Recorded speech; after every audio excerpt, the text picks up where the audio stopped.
Do you feel broken? For much of my life, I did. It was hard for me to be myself. I hated school speeches and public speaking. I didn't have a lot of friends. I never felt comfortable with myself, and I cared too much what other people thought of me. And my self-confidence and self-esteem were both low. That was until I came across a personality type model in my hypnotherapy school that explained something crucial. This model explained there are two distinct personality types. Both are normal, but one of these personality types described me perfectly. And it helped me realize I was never broken. I just didn't understand myself completely. And if you're the same personality type as me, I believe understanding personality types will be extremely valuable for you. Let me explain why. First of all, let's go over the two distinct personality types. The first personality type is the one we are all groomed to be as children, the social, outgoing type I call connectors. Connectors love to be around people. They like being the center of attention. They're often the kids in school we consider popular. They are the football players, the cheerleaders. And the world tends to reward many of the strengths connectors naturally possess.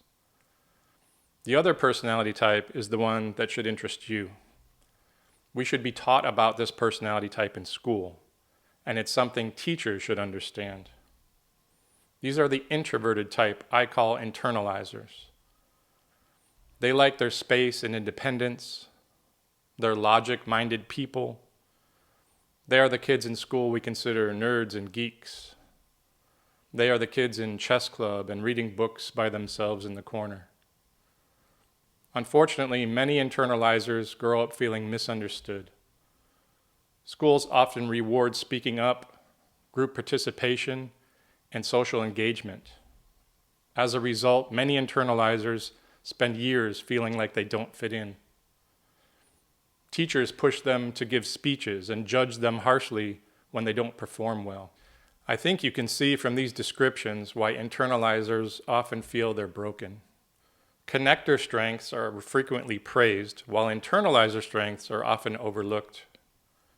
If you're an internalizer having spent years feeling different, misunderstood, or left out, your self-esteem suffers.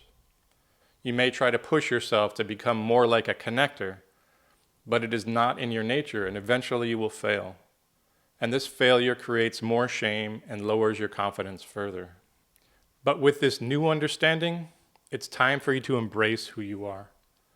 It's time for you to stop fighting your own true nature. Understand that you have strengths that connectors don't have. Healthy internalizers are deep thinkers. They are focused and can stay on task. They practice mastery of subjects and enjoy learning. And they are self-reliant, just to name a few. Lean into the things you're good at, those things that come naturally. Be proud of yourself for your strengths. Start to let go of the notion that you are supposed to be social like a connector. And know that trying to do those things will not come naturally. But this doesn't mean you can't become proficient at them. For instance, you could become a great public speaker if you wanted to. But it would be going against your natural desire for space and would likely drain you. Now, there are gradations when it comes to personality types. There are healthy degrees and unhealthy degrees. An internalizer that is higher than about 85% is getting into the unhealthy range. How might this present itself, you may be asking? Well, a healthy internalizer enjoys learning, enjoys some time alone with their hobbies, or is a person who sets healthy boundaries. An unhealthy internalizer, on the other hand, might be stuck overthinking everything, which may lead to anxiety, might isolate themselves from the world with little outside contact, might try to overly control every situation and person in their life.